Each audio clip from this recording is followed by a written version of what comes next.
Mesdames et messieurs, je suis tout à fait ravi de vous retrouver dans cette nouvelle édition dans votre émission hebdomadaire Bibliothèque à votre fenêtre sur le monde intellectuel, sur le monde culturel. Bien sûr, nous avons aujourd'hui un livre, un roman très distingué. Il s'agit d'Eldorado de Laurent Godet. Et bien sûr, tout de suite, un reportage. Après cela, c'est le ton d'analyse, d'éclaircissement avec notre invité de marque Iman Mansi, professeur et de littérature et même metteur en scène. Vous êtes toujours la bienvenue sur Naltem International. Merci beaucoup. Merci beaucoup pour votre présence. Et donc, très très vite, un reportage.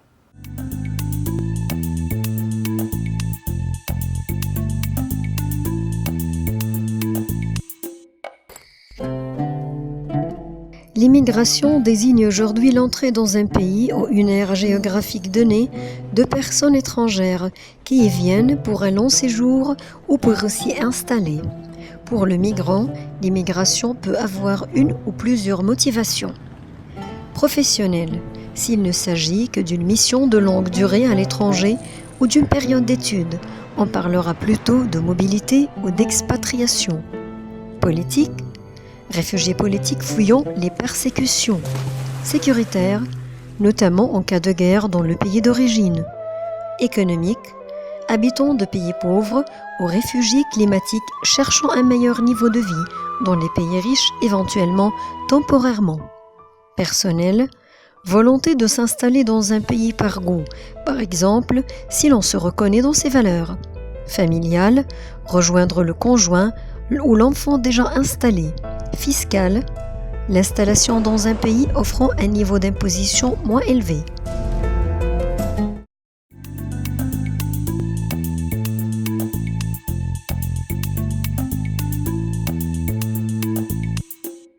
Donc, de retour à vous, Iman Mansi, professeur de littérature et mettant en scène.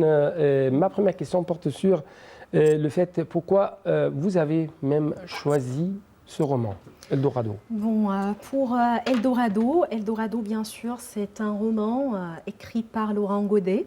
Et le choix de ce livre émane d'une sélection qui est à mes yeux, selon des critères très stricts, parce que je voulais choisir un roman qui traite d'un sujet d'actualité. Et le sujet d'actualité, c'est l'immigration clandestine. Donc Eldorado traite de l'immigration clandestine, qui est un sujet très en vogue dans le monde arabe et en Égypte particulièrement. Ouais. Donc ce livre, il touche à notre société égyptienne. Et à travers ce livre, on a pu découvrir comment les jeunes, plutôt, décident d'immigrer ou pourquoi ils immigrent. Donc, comment ils pensent même. Oui, c'est ça. Donc on est à la découverte de ces jeunes, on essaye de les mettre à nu pour savoir pourquoi ils décident d'immigrer et quelles sont les conséquences néfastes de cette immigration clandestine. Ouais, oui, exactement. Qu'est-ce que l'Eldorado, bien sûr l'Eldorado c'est le titre de ce roman, mais pourquoi Laurent Godet par exemple a choisi ce titre?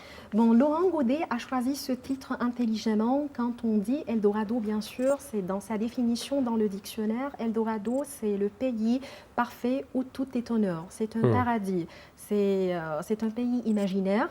Et plutôt, oui, c'est ça, c'est l'utopie. Et c'est ce que cherchent les jeunes ou les immigrants clandestins.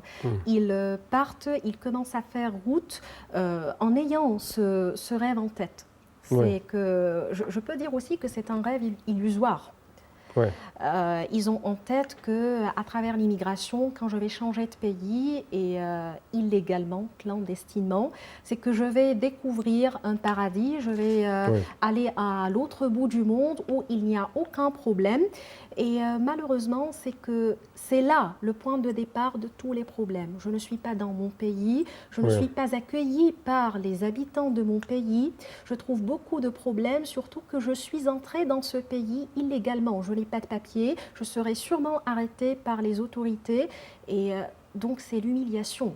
Ce n'est plus le paradis, ce n'est plus l'Eldorado, c'est plutôt l'enfer. Oui, Pirachi, Pirachi plutôt, c'est le commandant de marine. Ouais. Oui, Exactement. c'est le héros principal Exactement. Il s'agit bien sûr de Salvatore Piracci. Salvatore Piracci est un commandant dans la marine depuis 20 ans. Et depuis 3 ans, il est le commandant d'un navire, d'une frégate plutôt, qui s'appelle Zefiro. Et cette frégate, c'est le type de navire qui est chargé de protéger ou de garder les côtes italiennes. Et il est basé à Catane. Et donc, Salvatore Piracci, il est chargé de surveiller les embarcations qui amènent les immigrants clandestins à l'île Lampedusa. Ouais. Et bien sûr, il essaye de faire face à la détresse des immigrants clandestins, Ouais. parce que nombreux sont les immigrants qui meurent en route, et livrés par des passeurs, ce qu'on appelle les passeurs, qui sont sans scrupules, sans morale bien sûr. Ouais. Et cela le met dans un état de détresse.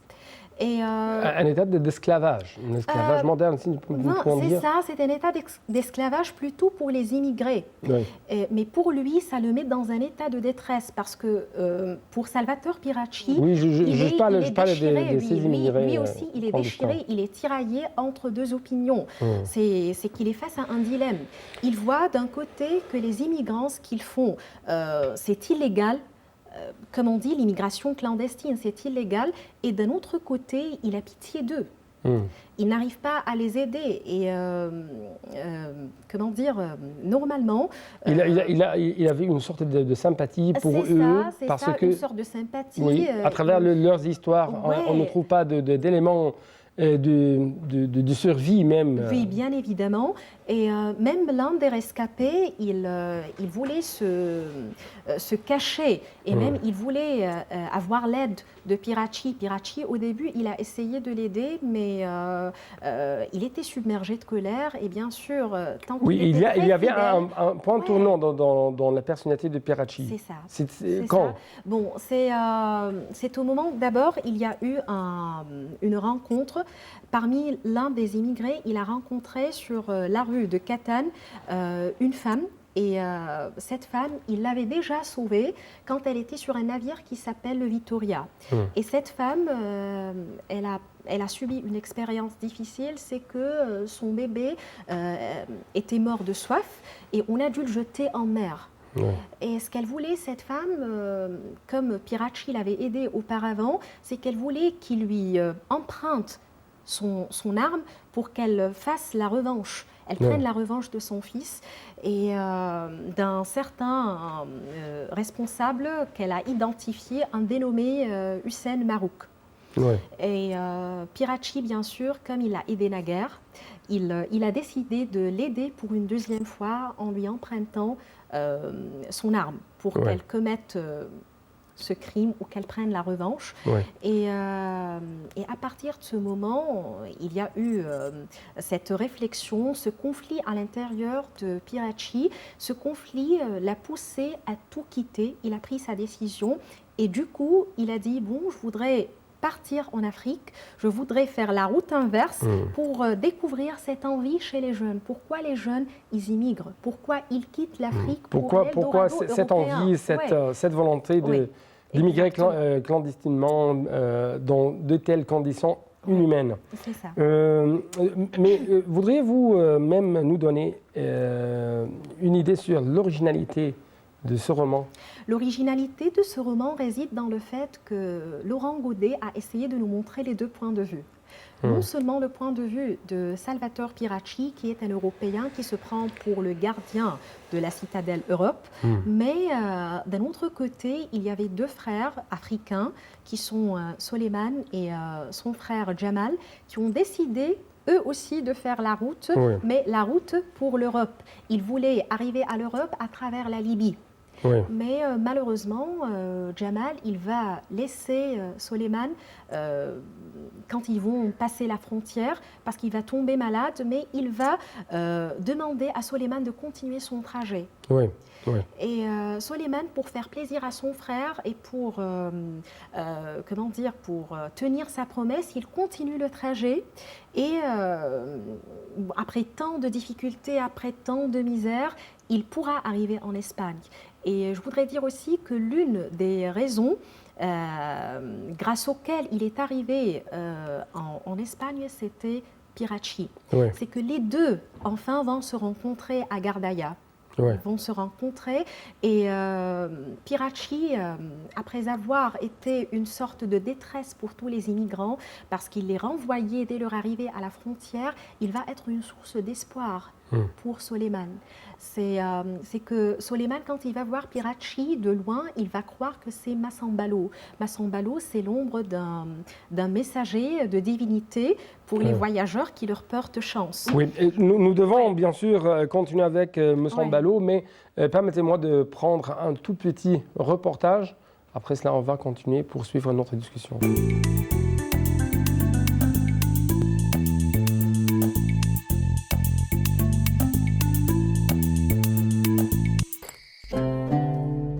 L'immigration en même temps que la circulation des personnes a de tout temps existé. Les gens ont toujours traversé les frontières de leur pays à la recherche de meilleures opportunités en matière d'éducation ou de carrière. La seule particularité dans les temps modernes est que cette immigration implique une réglementation rigoureuse des séjours de longue durée dans le pays hôte. Parmi les avantages de l'immigration, l'éducation et carrière.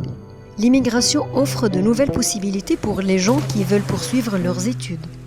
Cela leur ouvre la porte à des domaines d'études qui ne sont pas disponibles dans leur pays d'origine et éventuellement l'acquisition de diplômes mieux cotés sur le marché de l'emploi.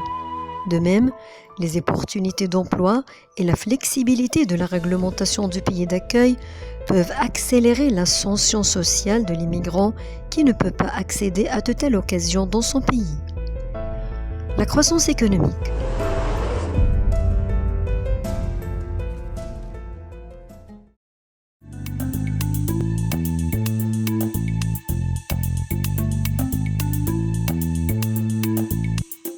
Donc, de retour à notre invité, Iman Mansi, professeur de littérature et metteur en scène. Toujours, nous parlons d'un sujet très important, mais d'une personnalité très importante, c'est Massambalo, qui représente l'espoir, qui représente une sorte de messager de la divinité. Effectivement, c'est que Massambalo, c'est une figure chimérique à laquelle Laurent Godet a eu recours pour créer, comme vous avez dit, cette notion de l'espoir. Les immigrés, quand ils partent, quand ils commencent à faire le trajet, ils n'ont pas l'espoir nécessaire. Déjà, ils risquent leur vie et ils s'attendent à un malheur. Donc, c'est vrai qu'ils ont d'un côté le rêve, le côté positif de l'immigration, c'est que je vais arriver à l'Eldorado, j'aurai des solutions à tous mes problèmes. Pour eux, l'immigration, c'est la panacée, la solution miracle pour tous les problèmes. Mais il y a d'un autre côté ce désespoir. Donc, ils ont besoin d'une motivation, ou ils ont besoin d'une stimulation. Et Salvatore Pierachi, il a joué ce rôle, comme on l'avait mentionné déjà avant le reportage. On avait dit que Salvatore Pierachi, il représentait cette figure symbolique de l'espoir. Cette figure symbolique, Laurent Godet l'a présentée à travers Massambalo, qui est le messager de la divinité pour les voyageurs et qui leur porte chance. Bien sûr, les jeunes cherchent toujours les chances, les opportunités, et il y a toujours des causes qui ont poussé ces jeunes à faire cette sorte de trajet très long et inconnu. Et même Laurent Godet a, si je peux dire, proposé ces causes. Bon, bien sûr, à travers Eldorado, ou si on va élargir le débat pour découvrir et décortiquer les causes de l'immigration, c'est que les jeunes, comme je viens de dire, ils cherchent toujours une vie meilleure. Pour eux, ailleurs, c'est meilleur. Donc, déjà, dans leur pays, par exemple, ils ont des problèmes, c'est qu'ils sont toujours déprimés. à un certain âge. Et ça, c'est un problème très grave chez les jeunes, c'est qu'ils ont toujours ces crises de dépression parce qu'ils ne sont pas occupés. Oui. Un chômeur, il y a le chômage, il n'y a pas de travail, c'est pas d'avenir dans leur pays. C'est l'oisiveté. Oui. C'est l'oisiveté et donc je suis déprimée. Je voudrais chercher une vie meilleure, une vie où je ne déploie pas le moindre effort pour avoir les moyens, pour avoir l'argent. Mais encore une fois, je ne travaille pas. Oui, ça, non, je ne veux pas déployer le moindre effort. Le moindre effort, oui. C'est ça, je crois que c'est ça le grand problème dont souffrent les jeunes. C'est ça, c'est ça. Ils ne veulent pas commencer, ils ne veulent pas commencer toute chose facile. C'est qu'ils ne veulent pas une progression. Ils ne veulent pas commencer et grandir ou évoluer progressivement. Construire. C'est ça, et peut-être c'est leur situation qui les pousse à faire cela. Moi, je voudrais discuter même les deux points de vue, mais bon, on sait qu'ils visent une vie meilleure, et cette vie meilleure, elle ne leur sera pas possible avec un travail ou un salaire minime. Oui. Par exemple. Oui. Et donc, la meilleure des solutions, c'est quoi? C'est que je quitte mon pays. Ça, c'est la meilleure des solutions pour les jeunes. Et je voudrais dire qu'ils se facilitent la tâche. Ça, ce n'est pas la solution. C'est que quand je pense à l'immigration, c'est que je choisis la solution la plus difficile. Parce que ce qui m'attend à l'étranger, c'est beaucoup plus dur que ce que je vais affronter dans mon pays. Ce que je peux affronter dans mon pays, je peux y trouver des solutions. Si je déploie un peu plus d'efforts, je vais dépasser ou bien je vais surmonter la difficulté. Oui. Mais au moins, je suis entourée. Par mes proches, il y a le conseil, il y a l'orientation. Mais quand je suis dans un pays étranger, même si je suis débrouillard, même si je suis un caméléon qui pourra s'adapter à tout, bon, je perdrai sûrement, je perdrai à la fin.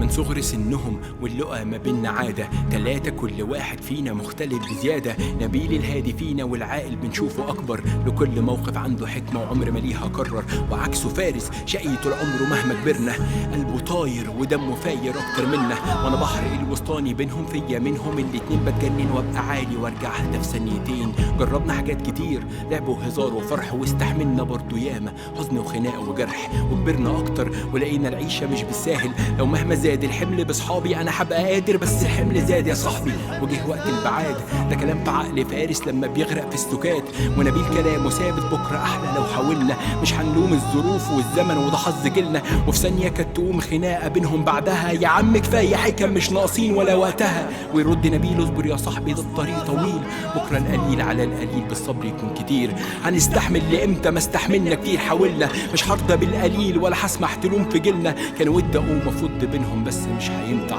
طول عمري دوري وسطهم شاهد بيشوف ويسمع الدنيا بحر عالي والصحاب ضوء النجاة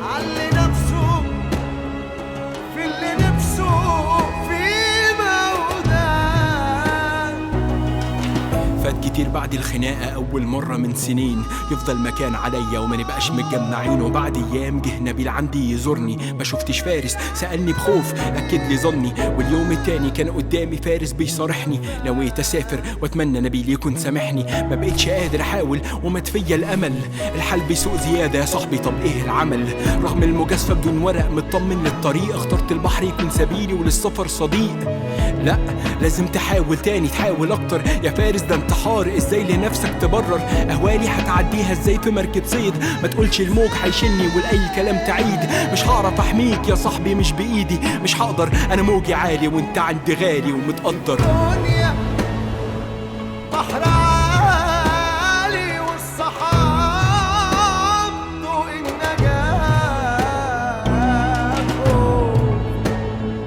علي نفسه في اللي نفسه فيه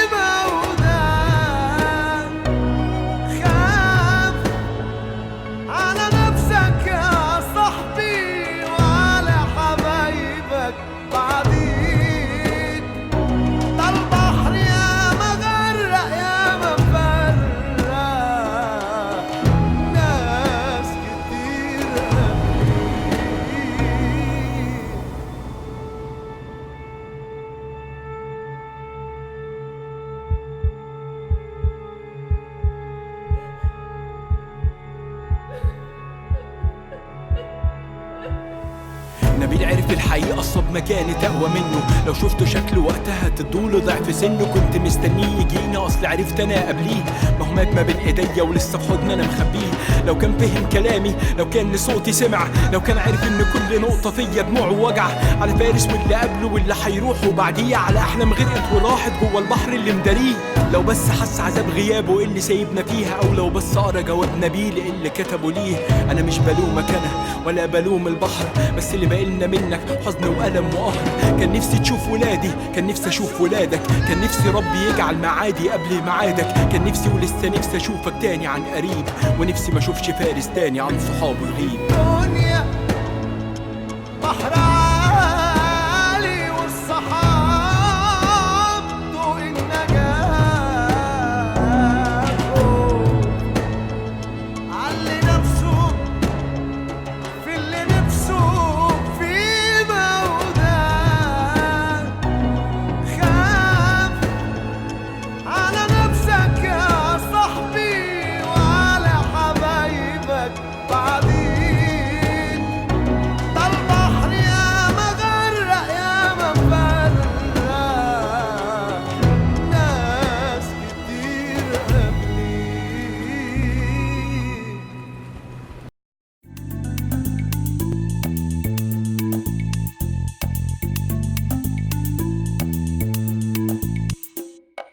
Les passeurs, ce sont les personnes qui vous influencent afin d'arriver à avoir une sorte de décision tout à fait très différente de celle que vous avez prise C'est ça.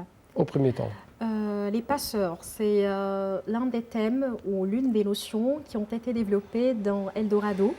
Et les passeurs, ce sont des personnes qu'on rencontre tout au long de ce qu'on appelle aussi, c'est une autre notion, d'un voyage initiatique. Ce que Pirachi a fait et ce que, de l'autre côté, Soleiman et Jamal ont fait, c'est ce qu'on appelle les voyages initiatiques. Donc les voyages initiatiques sont des voyages où l'on est obligé de se déplacer d'un lieu vers un autre lieu complètement différent, là où on doit s'adapter. Et au cours de ce trajet, au cours de ce périple ou cet itinéraire, on va rencontrer les passeurs. Les passeurs, ce sont des personnes qui vont changer notre point de vue concernant la vie, qui vont changer notre mentalité. Je peux dire que ces passeurs sont un tournant décisif dans notre vie lors de ce voyage initiatique. Et à ce moment ou à ce propos, je peux comparer ou rapprocher cette idée à un autre roman de Paulo Coelho qui est L'Alchimiste. Si l'on se rappelle du héros de Paulo Coelho, Santiago, lui aussi, il a effectué un voyage initiatique parce que lors de ce voyage, il a rencontré de nombreuses personnes qui ont contribué à évoluer sa façon de réfléchir. Ils ont fait évoluer sa pensée. Ils l'ont aidé même à se découvrir. Et c'est cette idée sur laquelle a insisté Laurent Godet dans son ouvrage Eldorado. Il y a un autre sujet que vous pouvez nous révéler. Il y a une sorte de rapprochement entre, par exemple, Eldorado de Laurent Godet et Welcome. Quand on enseigne le roman Eldorado, on essaye de montrer aux jeunes que ce sujet de l'immigration fait polémique.